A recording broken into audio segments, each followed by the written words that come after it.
terhormat Bapak Ibu penilai uji kinerja, kenalkan nama saya Ahsanul Khalikin, NIM 2520921111, mahasiswa PPG dalam jabatan tahun 2025, program studi Sejarah Kebudayaan Islam di FPTK UIN Syekh Wasil Kediri. Pada hari ini, Senin 6 Oktober 2025, saya akan melaksanakan praktik pengajaran dalam rangka uji kinerja Liman 2 Aceh Besar. Selamat menyaksikan. Bismillahirrahmanirrahim. Assalamualaikum warahmatullahi wabarakatuh.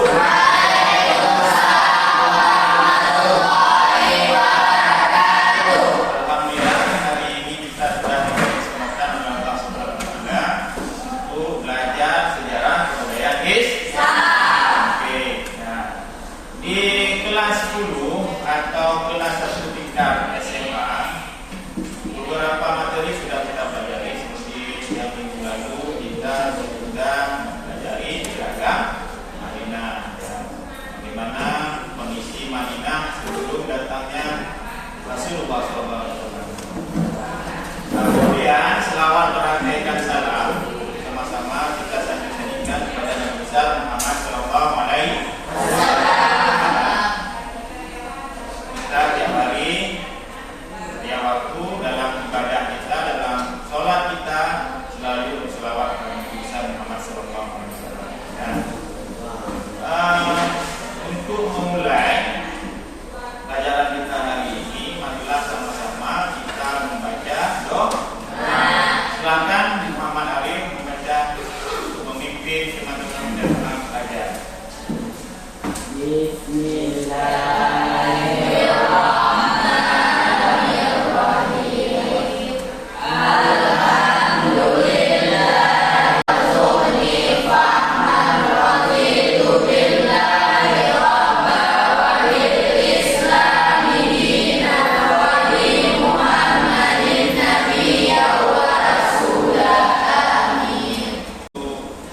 Selanjutnya, Bapak absen dulu. Siapa yang tidak hadir hari ini?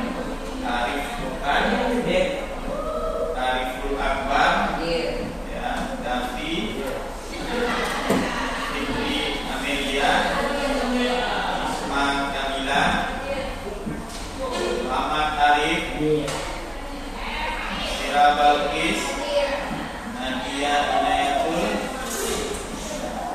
Nazir Aulia, Rizky Ulbia, ya, Safna Angelia, ya, Sana Mulkain.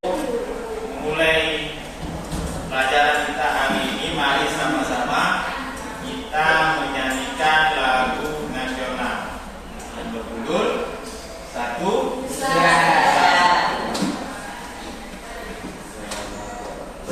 Oke. Untuk semua diharap berdiri.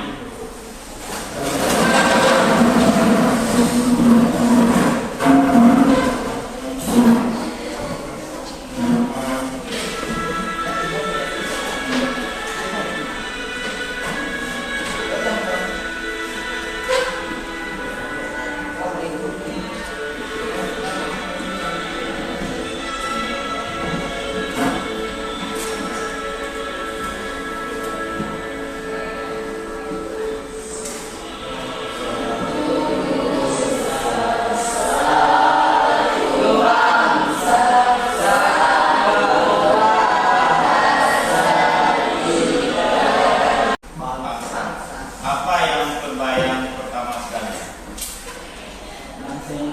Ya, bangsa Indonesia yang keragaman sukunya sangat banyak, bahasanya sangat banyak, kemudian kita disatukan oleh tunggal Bhinneka Tunggal Ika.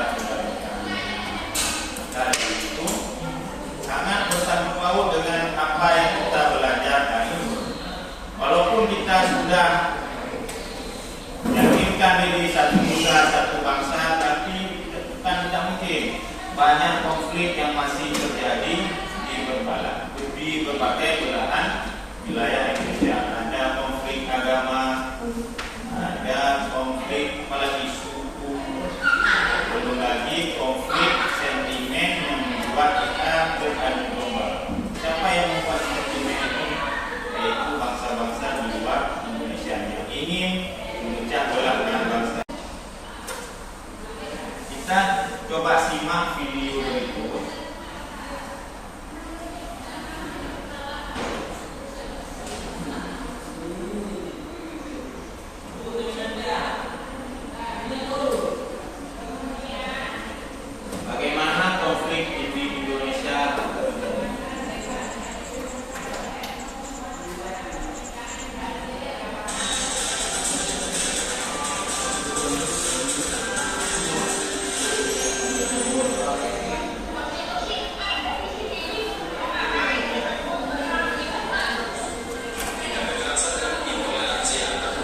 antara satu agama dengan agama lain. Konflik seperti ini sudah terjadi di masa Rasulullah. Ya, bagaimana Rasulullah menyelesaikan sebuah konflik. Bagaimana di Madinah itu banyak kaum, ada kaum Khazraj, ada Aus, ya kan? Belum lagi datang muhajirin dari Mekah ke Madinah, ada penduduk Muslim Ansar, belum lagi ada kaum Yahudi. Ya. Bagaimana Rasulullah menyatukan umat ini semua melalui piagam. Sekarang marilah kita menyelesaikan tugas kelompok kita. Apa hubungannya relevansi antara piagam Madinah dengan konstitusi di Indonesia? Apakah peraturan undang-undang Indonesia sudah cukup menjamin keamanan umat beragama di Indonesia? Apakah cocok atau tidak? Kelompok 1 dimulai dari sebelah kanan Bapak. Ini 1, 2, 3, dan 4. Ya. Judulnya ada tertera itu kelompok 1, judulnya apa, kelompok 4 apa, kelompok 2 apa, dan kelompok 3.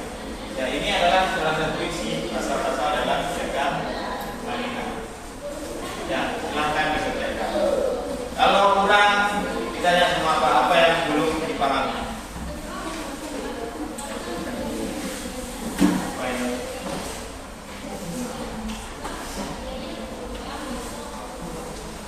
Kelompok berapa?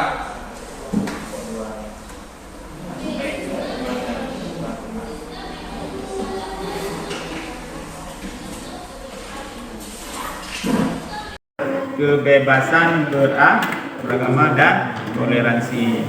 Ya, ini ada di sila pertama. Kan ada Pancasila. Satu, ketuhanan yang Maha Esa. Ya. Semua penduduk di Indonesia dijamin dalam bentuk kebebasan beragama. Boleh beragama Islam, boleh ada yang agama Kristen, mereka dijamin haknya semuanya.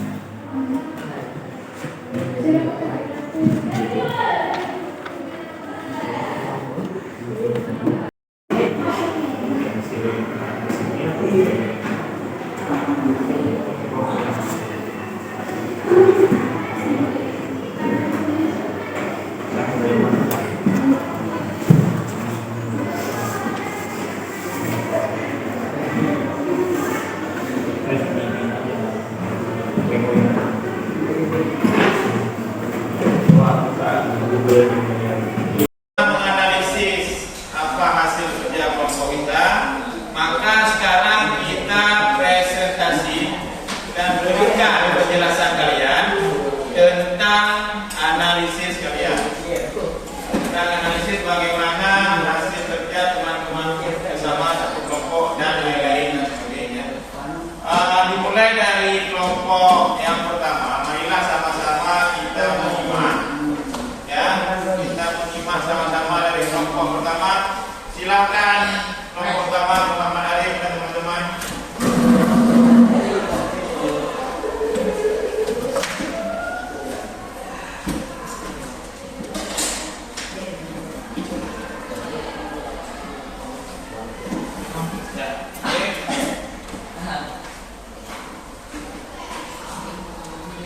Nah, tepuk tangan di kelompok pertama dulu.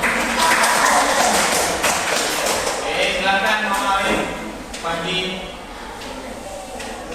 membaca hasil analisis.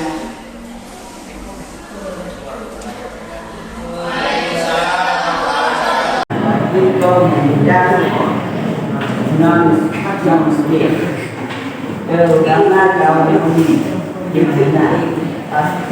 Ini terletak pada pasal ke-25 dalam Madinah. Tidak menunjukkan bagi kaum Yahudi agama mereka dan bagi kaum Muslimin agama mereka untuk mendaftar pengakuan dan hak untuk menjalankan keyakinan mereka. Jadi pada piagam Madinah menjelaskan bahawa bagi kaum Yahudi adalah agama mereka dan tidak beradu dengan agama Islam, dan bagi kaum muslimin harus menyembah Allah yang ini moyang mereka sembah. tidak boleh mengikuti ajaran kaum-kaum Yahudi. Begitulah tujuannya. Ya, terima kasih kelompok pertama. Assalamualaikum warahmatullahi wabarakatuh. Waalaikumsalam warahmatullahi wabarakatuh.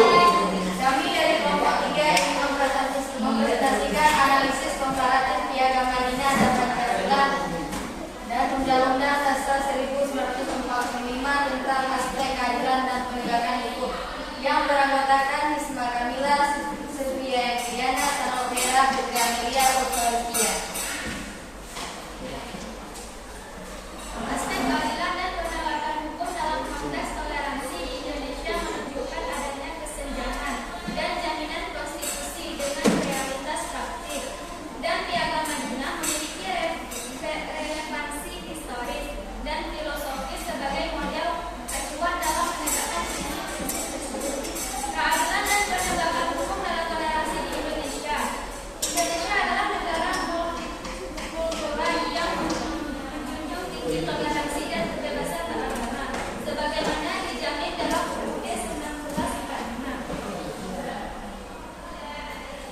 Piagam Madinah mengatur masyarakat heterogen di Madinah. Piagam Madinah sebagai konstitusi tertulis pertama yang mengatur masyarakat tersebut.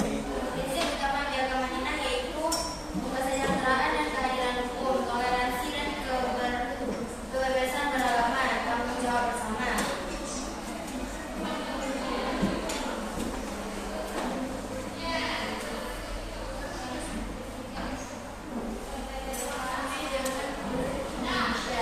Prinsip-prinsip dalam Piagam Madinah relawan dengan Indonesia yang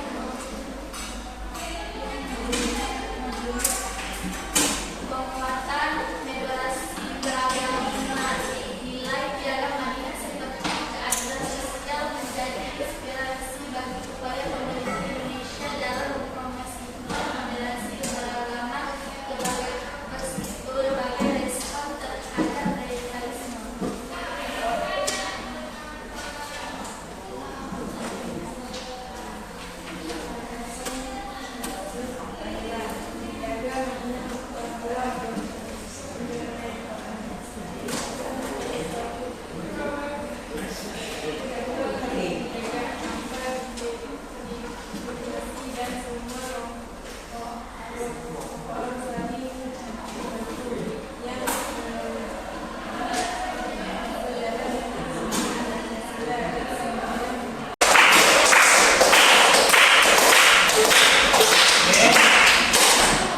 Aku rasa semua kita sudah memahami apa itu konsep daripada Piagam Madinah.